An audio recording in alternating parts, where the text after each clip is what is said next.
Can you cast a spider web in resin, and if so, how would you do it? In this video, we're going to find out. To achieve our goal, we need to overcome a number of problems. The first and biggest of which is catching a web. My first idea to catch a web is to have the spider build its web in the mould that I'll use to cast the resin. To do this, I assemble a couple of timber frames wrapped in aluminium foil that will form the sides of the mould.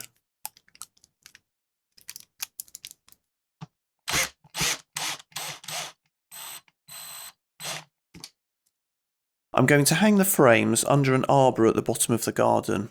This should be a good place because I've seen many spider webs under there before, and the frames will be sheltered and so protected from the elements.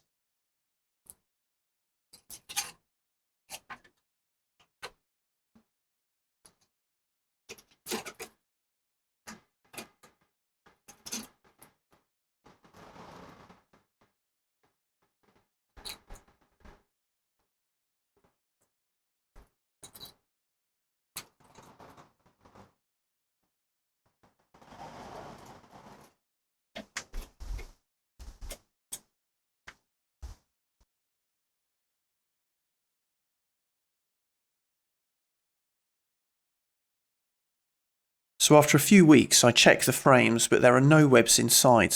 There aren't even any webs around the perimeter of the frames, so maybe it's either the wrong time of year or the location isn't as good as I thought it would be.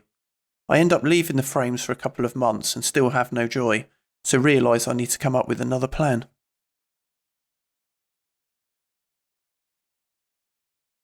Talking with family about my challenge to catch a spider web, my mother mentioned that when little, her and her friends would bend thin branches into a loop and use them to catch spider webs.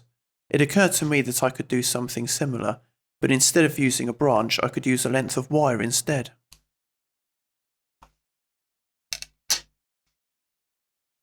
To get the web to stick to the wire, I'm coating it with resin. This is unmixed resin, so won't cure or harden, it's just there to stick the web to the wire.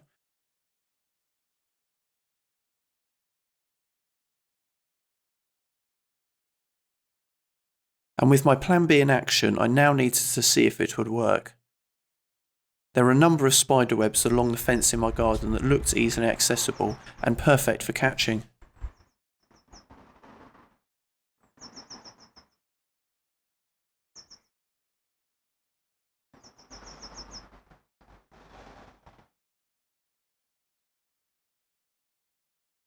So after just the first attempt, it seems that the web catcher worked. However, the challenge was getting a complete web. The method I used was to carefully move the loop up behind the web, taking care to avoid any strands holding the web to the fence, and then bring it forward, pulling the web onto the catcher. What tended to happen though was for one side of the web to collapse, but the trick was to have the loop flat to the back of the web, ensuring each part of the web was stuck to the catcher before pulling it away and breaking the strands that held it to the fence.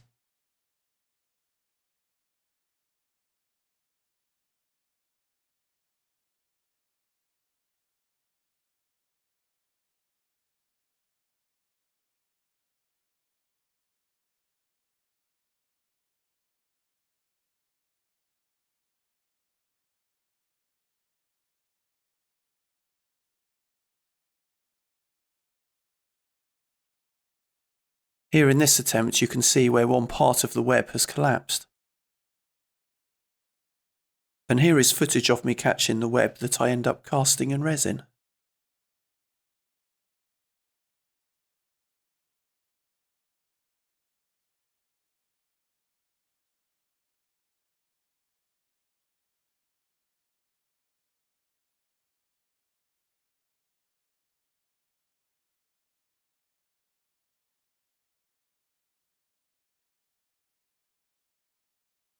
Here's my first attempt at casting a web in resin that I did off camera.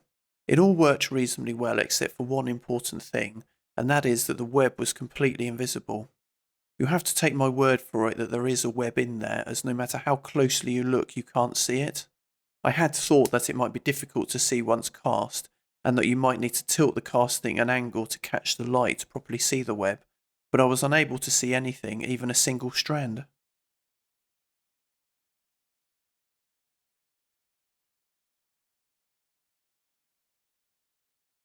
So the way to solve the problem is to spray paint the web, which seemed like the obvious solution, but the challenge was finding the right paint. I first tried a couple of white cast spray paints, as well as a clear lacquer, but they all dissolved in the resin. The paint that finally worked was a water-based Liquid-X paint.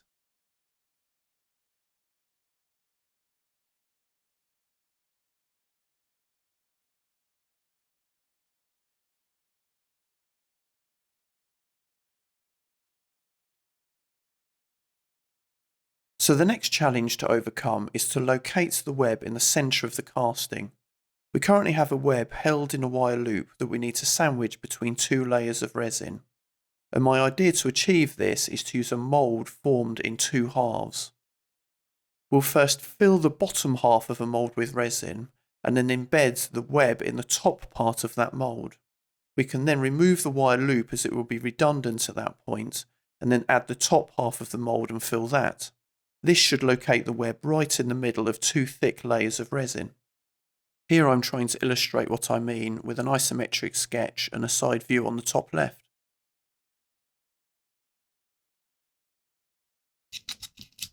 So this is the base of the mould, and I'm using one of the two frames I made earlier for the bottom half, which I'm going to pin together.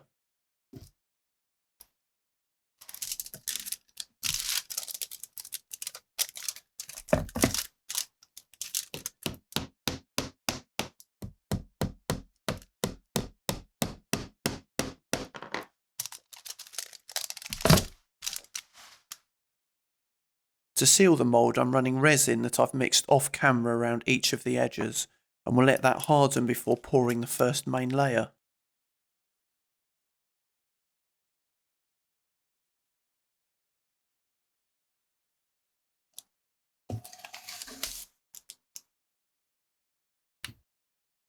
For the first resin layer, I'm going to colour this blue using Ultramarine Mica powder.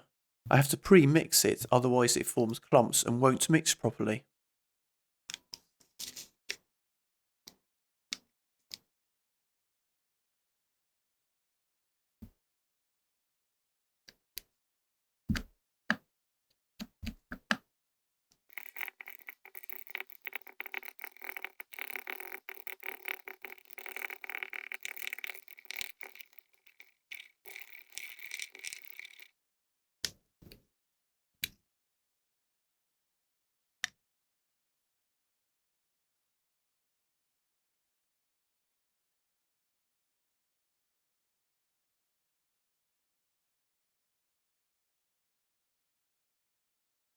So I've chosen this blue because I think it will make a good background to the white web, but also because it's one of the few mica powders that is opaque and doesn't have the shimmering effect that most mica powders have.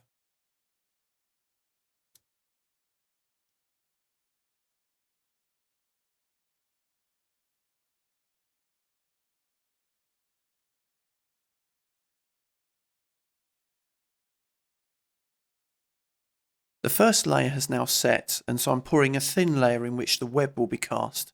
This layer reaches almost to the top of the mould, and I just need to lay the web over the top.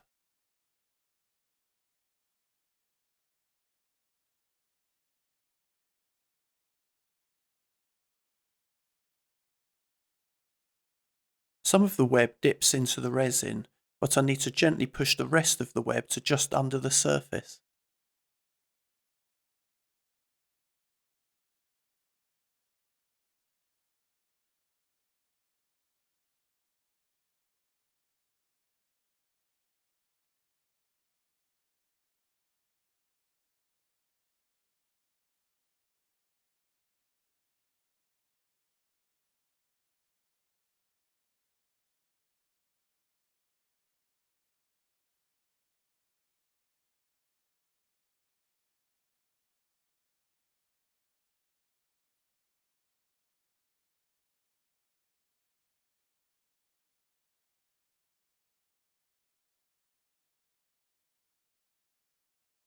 You can see how strong the web is, as in some areas it wants to rise back out of the resin. Maybe I should have filled the mould a little higher. With the resin hardened and the web successfully cast, we can remove the wire loop and add the second half of the mould. This I'm simply holding in place with a few clamps.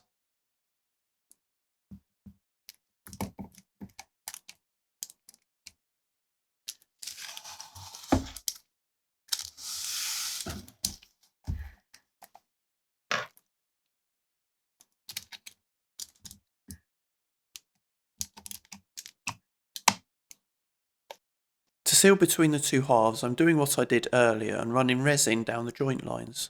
I'll then wait for it to harden before the final layer is poured.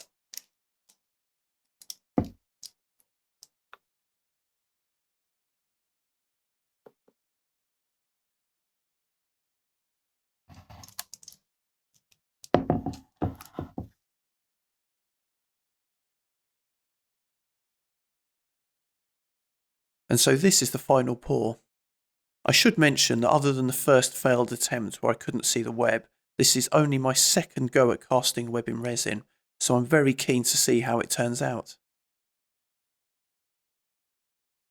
And with all the planning to get to this point, I just need to take apart the mould and see whether all the hard work has paid off.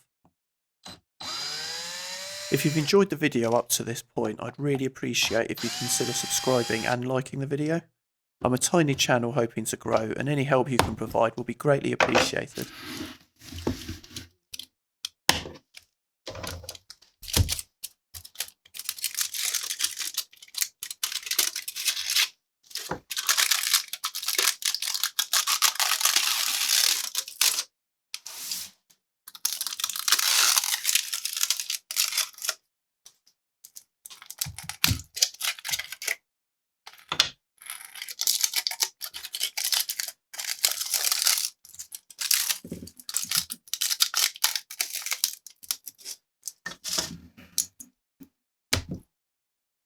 So as you can see, it's turned out really well. The web looks great and is clearly visible, and the blue background makes it stand out.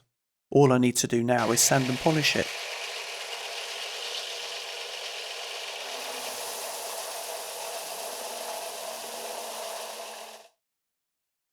I've done a lot of resin sanding over the years and I don't actually mind it, but I have created a few tools to help me, with this device to hold the sandpaper being one of the most useful.